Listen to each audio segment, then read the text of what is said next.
महसूल सेवक संघटना म्हणजे पूर्वीचे कोतवाल यांची गेल्या 50 वर्षापासून चतुर्थ श्रेणीची मागणी आम्ही शासनाला करतो आहे.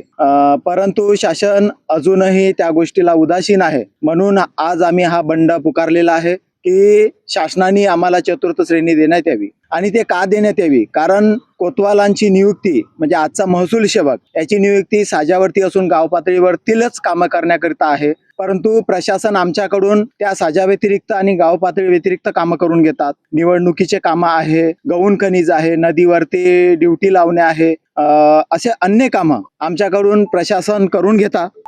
रेती घाटावरती ड्युटी लावणे, चौकीवरती ड्युटी करणे, अतिरिक्त साजाचा भार सांभाळणे, तहसील मधील नोटिसा घेऊन जाणे, म्हणजे आमच्याकडनं चतुर्थ श्रेणी, श्रेणी 3 आणि चौकीदारीचे कामं प्रशासन आमच्याकडून करून घेतात. म्हणून आम्हाला आमच्या कामाच्या गांभीर्याने दखल घेऊन आम्हाला आज म्हणजे दिनांक 11/9 पर्यंत सायंकाळी 9 पर्यंत चतुर्थ श्रेणीचा दर्जा बहाल करावा. अन्यथा आमची संघटना विदर्भ महसूल सेवक संघटना ही माननीय महसूल मंत्री यांच्या कार्यक्षेत्रातील कोराडी या गावामध्ये उद्यापासनं म्हणजे दिनांक 12/9/2025 पासनं बेमुदत धरणे काम बंद आंदोलन करणार आहे. तरी मी शासनाला नम्र विनंती करतो की त्यांनी 50 वर्षापासून असलेली महसूल सेवक संघटनेची मागणी म्हणजे पूर्वीच्या कोतवाल यांची मागणी आपण तातडीने पूर्ण करावी अशी मी विनंती करतो.